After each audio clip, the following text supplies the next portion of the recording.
Carlos Pedro. É filho de Martins António Pedro e Adriana da Silva Pedro.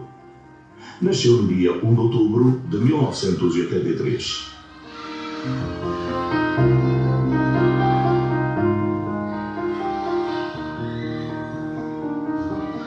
É presidente da Brigada Jovem de Literatura de Angola, conselheiro da Associação Internacional de Escritores e Artistas, Literarte, e conselheiro internacional da Academia de Artes e Letras de Búzios e conselheiro internacional da Academia de Artes e Letras de Fortaleza.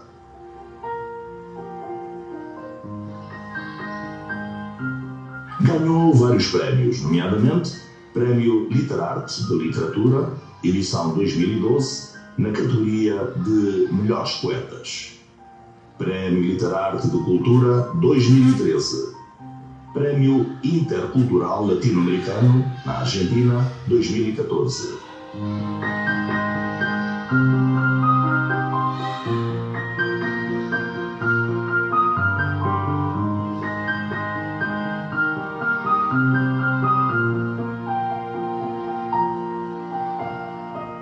Desde os meus poucos anos, fui ganhando o hábito de leitura através da biblioteca do meu pai.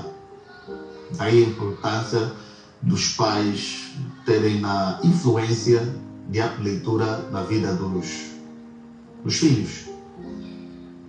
Numa primeira instância, quando não sabia ler e escrever, via as imagens dos livros, as ilustrações.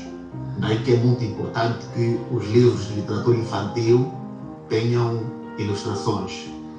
Quando comecei a frequentar a escola, ganhei a habilidade de ler, comecei então a partir para outros tipos de leituras, não só acadêmicas, mas também de obras literárias. Foi assim que encontrei na biblioteca do meu pai o livro Sagrada Esperança, de Agostinho Neto, que nós consideramos a Bíblia dos escritores angolanos.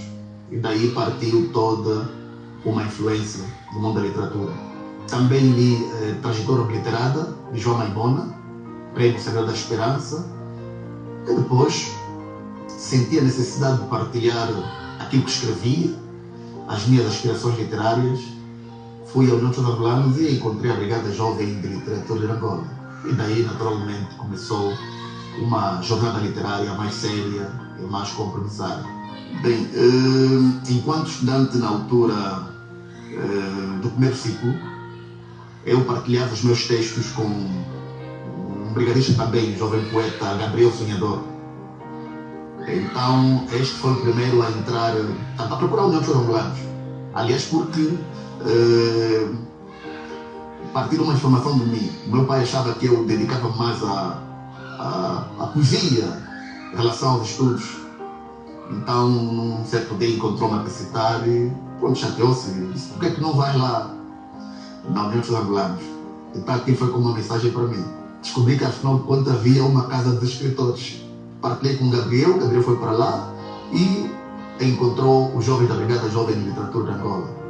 Informou-me e depois fomos para lá. Encontrei o avô Golavô com outros jovens escritores e mostrei interesse. Numa primeira instância, pronto, como vinha do anonimato e não tinha ainda habilidades suficientes, participava no anúncio dos escritores angolanos e na verdade da Brigada Jovem de Literatura, mas não me era permitido declamar, porque pronto, gritava, não tinha ainda habilidade. Em relação aos textos, nem tentava, não é? Porque havia a Gabriela Antunes, que era muito rigorosa, então fui acompanhando os outros. Mas depois eu descobri que o segredo da declamação estava na leitura. Basta que leia tão bem o texto, o poema, a prosa, que o leitor vai perceber. Depois é só enfatizar. Usei esta estratégia e comecei naturalmente a andar bem. Havia muitas críticas em relação aos nossos textos, não estavam preparados, e também estávamos em fase de crescimento, então adotei uma outra estratégia. Não recito os meus poemas, vou recitar os poemas de escritores já consagrados. Então foi assim que fui me destacando no mundo da literatura e comecei a ser visto por parte dos escritores consagrados, porque levavam os poemas deles melhor ao palco. E daí tornei-me, pronto, num humilde declamador, exímio, como se diz, exímio declamador, e fui-me destacando na Brigada Jovem de Literatura de Angola, depois em atividades culturais, organizava,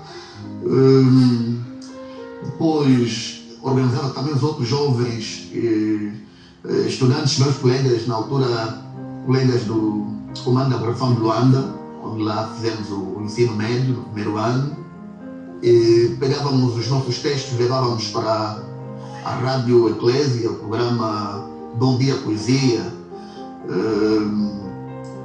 Então fomos, tanto envolvendo-nos nesta vida literária, assistíamos os lançamentos das obras, com o Vasconcelos muito rigoroso, na altura secretário-geral da União dos Escritores Angolanos, rigoroso, mas também uma pessoa que muito instruía, porque quando é vez, nós íamos para a União, ficávamos aí na pedra, há uma pedra que está no Parque da União, ficávamos a debater tudo e nada, os jovens a florescer. Então havia sempre a crítica que devíamos estar na biblioteca a ler, em vez de estar simplesmente a debater. E a Gabriela Antunes dizia, se quer ser gente, deve estar sempre do lado daqueles que estão orientados. Então fomos bebendo dessas experiências. O Lupito Feijó que dizia, se quer ser poeta, deve ter a capacidade de ver poesia no buraco da formiga, ou ainda o mais velho Dario de Melo que dizia que rasga 3, escreve 2. Nós costumávamos a interpelar os escritores para alguma orientação e os escritores respondiam-nos sempre com metáforas. Então ficamos mais confusos ainda. Mas depois fomos descobrindo que, como dizia Antônio Gonçalves, o poeta não vai à escola, o poeta é a escola. Teríamos que apenas ler cada vez mais, e para ganhar a habilidade e aperfeiçoar o nosso talento. Porque ainda que fôssemos para a Faculdade de Letras e Ciências Sociais, não sairíamos lá grande escritor ou poeta, né? No mínimo sairíamos um crítico literário, um ensaísta. E, enfim, ao longo da minha jornada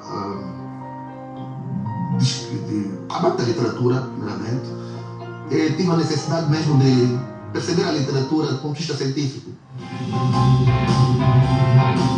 Ngambaka Cambumbum é uma obra infanto-juvenil. Foi tanto editada pela Mágico Piose. Falava-se e continua-se a falar que os escritores escrevem pouco para crianças. E assim sendo, não havendo um produto literário para crianças, dificilmente vamos ter hábitos de leitura, porque o hábito de leitura começa desde tenra idade.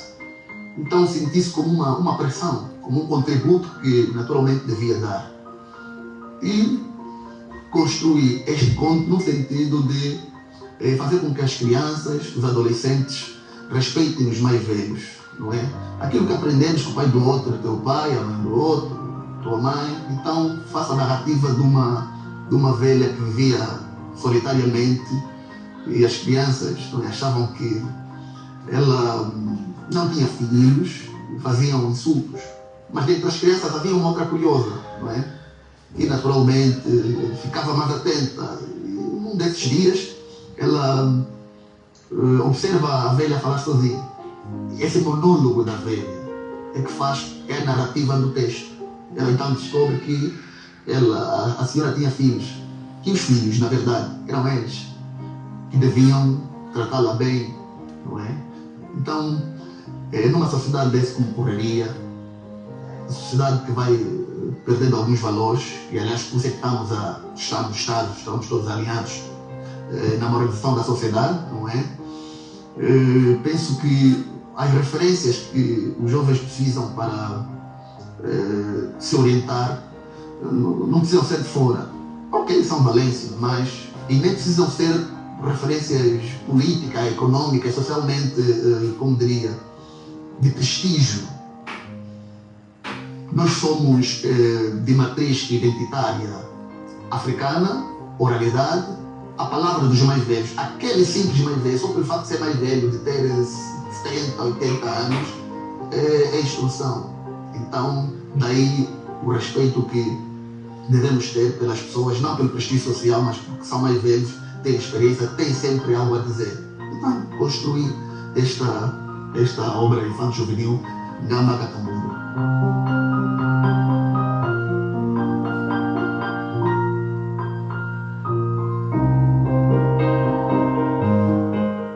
À tardinha, quando o sol se ia de mansinho, adormecendo no horizonte, nascia o doce luar dos velhos tempos de menino.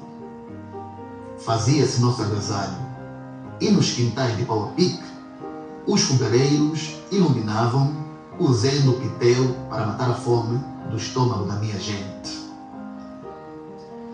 Ngamba Kakambumbu, na sua forma habitual, agarrada à folha de quimbom, fruto das molas que pedia nas ruas da outrora, do antigo Moceque, da minha infância, de muitos, desassociava-se de si. Entrava num mundo estranho, não dizendo coisa com coisa, só os deuses milagrosos dos séculos, contado nas histórias africanas da vovó Alexandrina, podiam, se calhar, entender sem tradução a razão do seu estar misterioso. Nessa aparência de corpo de vazio, em que costuma o tempo deixar velhas esfarrapadas, culpa do destino ou da vida, sei lá, Ngamba Kakambumbu aprendeu a dialogar com o silêncio nas horas frias de solidão. Seu nome, ultrajado, brincava irritadamente na boca das crianças inocentes. Ele é infanto-juvenil mesmo. Alguns críticos, não, tem uma linguagem um bocadinho complexa. Ora, as crianças do ensino primário, na escola, o conteúdo acadêmico é bem complexo. A criança deve aprender as palavras, o sinônimo das palavras, mesmo ter idade.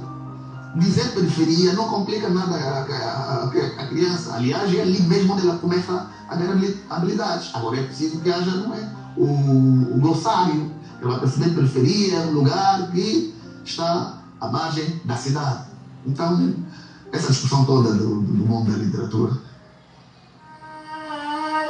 It's not until you fall that you fly. When your dreams come alive, you're unstoppable. Take a shot, chase the sun, find the beautiful. We will go in the dark, turning tides to gold, and we'll dream impossible. Possible.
I'm undefeated. Oh, jumping out of my skin, pull the cord. Yeah, I believe it. Oh, the past is everything we were, so make us who we are. Cada poeta tem a sua ideologia literária. Questões como o desequilíbrio social, a estigmatização, a exclusão, enquanto ser social, incomodam. E eu acho que isso interfere na minha vida literária. Ou seja, quando o sujeito poético aparece, quando estou inspirado, isto sai em forma de obra literária, de poesia. Como é que eu dou conta disto? Quando leio os meus próprios poemas, encontro esses traços.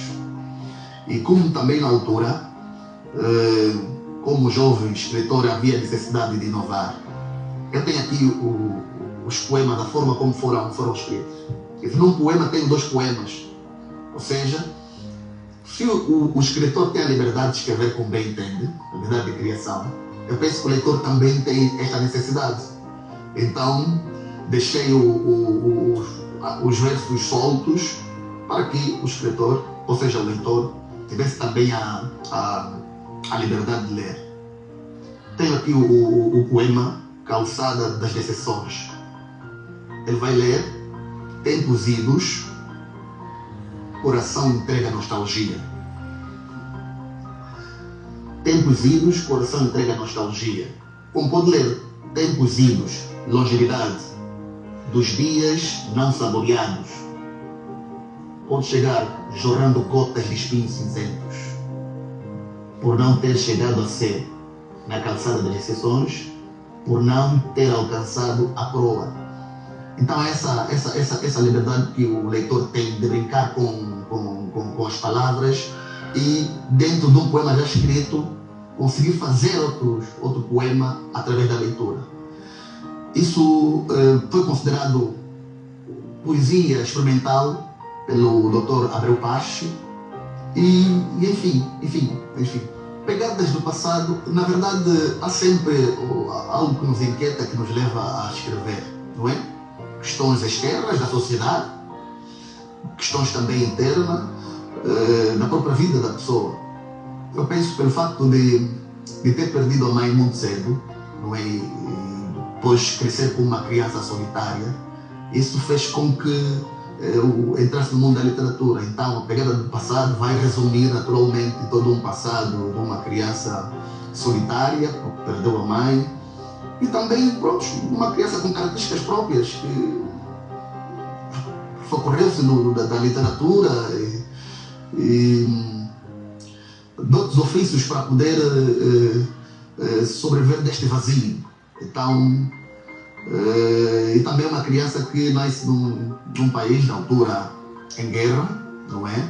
Que eu sou de 83, nasce num país em guerra, e tudo aquilo que víamos pela televisão, o medo de ir à guerra, já tínhamos até nos recenseados, tudo isso influenciou o mundo muito conturbado, quer interno, quer externo, as atrocidades que nós víamos pela televisão, tudo isso influenciou. Então, como escritor, naturalmente, devia colocar no livro, até porque a literatura acompanha os vários períodos históricos, não é? É só pegar o livro do Agostinho Neto, Sagrada Esperança, ler os Contratados ou Adeus à Hora da Largada, vais perceber que no tempo de Agostinho Neto, no contexto dele, naturalmente existia opressão colonial, existia escravatura, então está lá muito bem patente, não como um documento histórico já perceptível, mas como simbolismo, não é, daquilo que foi as atrocidades do sistema colonial e a força que os nossos nacionalistas tinham para derrubar, e conseguiram, eram todos jovens, conseguiram proclamar a independência, não é? Porque a nossa descolonização tem muito a ver também com a nossa literatura. Aliás, Agostinho Neto escreveu: o meu desejo transformado em força, inspirando as consciências desesperadas. E em 2008, como já era um jovem muito insistente, na altura o escritor Adriano Botelho Vasconcelos decidiu então publicar esta que é a minha primeira obra literária, intitulada Pegadas do Passado, na coleção Primeiro Livro. Esta obra, quando eu remeti o manuscrito, tinha um volume, não é? Mas passou do crivo até ela ficar assim tão pequenina. Ela tinha um prefácio da doutora brasileira, especialista em estudo comparado, Kátia, pronto, passa o nome, Kátia Frazão, exatamente. Fez um prefácio, mas depois via-se, não, está a começar agora, é importante que os poemas dele falem por si, não entra nenhum prefácio. Então, dizer que no lançamento do livro esgotaram-se os exemplares. Aliás, estou com o rosto aqui tão novo ainda. E começou naturalmente a minha jornada como escritor mais ou menos consagrado, porque eu defendo que o escritor não é um produto acabado, ele está em constante construção. O poema não tem censura, é esta censura que, ao olhar para o livro, vê a censura com S, uma provocação aos críticos. É uma obra poética, polêmica, e eu quis mesmo polemizar. O problema de censura houve um período na sociedade angolana que não se conseguia tecer alguma opinião. Período de uma sociedade dividida entre revus e bajus. E nós, escritores, não sabíamos como nos colocar. Parece que elogiar o outro era sinônimo de bajulação. Parece que criticar o outro por uma atitude era sinônimo de revu. Como é que um escritor vai se posicionar nesse tipo de sociedade? Era uma sociedade que, para aqueles que não gostavam muito de debater, de entrar em polêmica, não tinham espaço, ficavam resguardados no silêncio. Então esta sociedade fez com que eu produzisse. Obviamente que, enquanto escritor, fiquei no meu silêncio. Neste silêncio, andei a observá-la e a produzir estes poemas. Na verdade, são mesmo poemas de censura. Poema é poema. Portanto, num poema não encontras apenas uma temática, podes encontrar várias temáticas. E porque também foi um período em que eu entro para a disputa eleitoral da Brigada Jovem de Literatura de Angola. Nós tínhamos uma instituição existente, mas monótona, sem trabalho, de dimensão nacional, mas não funcional, e que não respeitava o seu estatuto. Na altura, o estatuto da Brigada Jovem de Literatura dizia que devia ser de 2 em 2 anos o processo de renovação de mandato, mas eu desde que entrei, tanto há 20 anos estava na Brigada Jovem de Literatura de Angola, não havia nada disto. Então, em 2019, um grupo de jovens membros decidiram fazer alguma pressão e, na união dos gestores angolanos, no dia 15 de agosto de 2019, decidiu-se, transformar a Brigada Jovem de Literatura de Angola numa comissão de gestão de 10 pessoas. Eu fui indicado para estar e ficamos todos naquele processo de organização. Depois da organização, lancei a minha candidatura, mas depois houve alguma interferência. Não, já não vai haver mais assembleia, mas eu tinha remetido a minha candidatura, tudo estava formado e avançamos.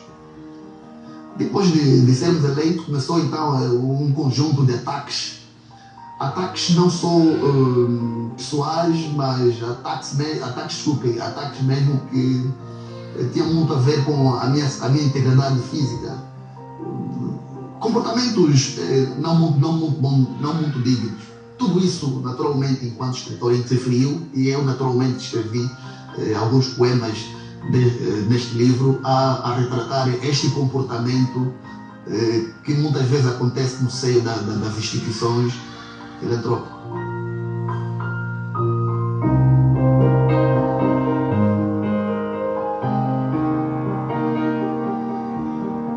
A vida.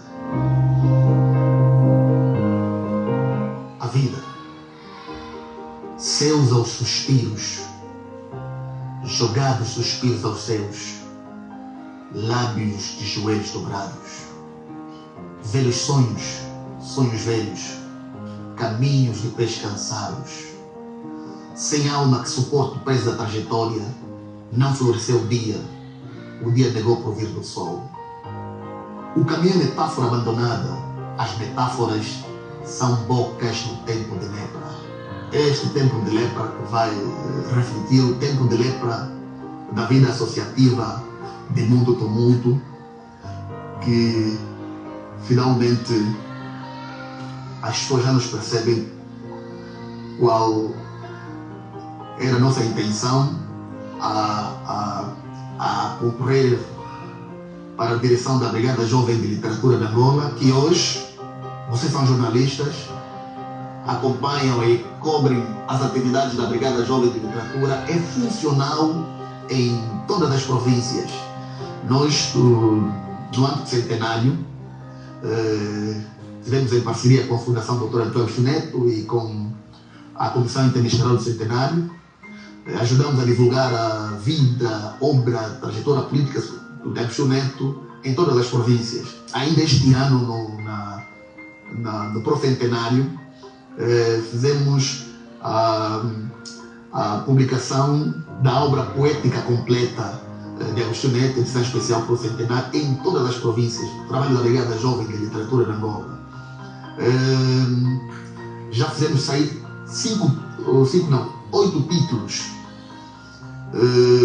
que depois naturalmente deixaremos contatos e poderão passar por aqui. Publicamos o livro o programa é para falar de mim, mas eu não sou sozinho. Aliás, o ser social é um ser que está sempre acompanhado dos outros.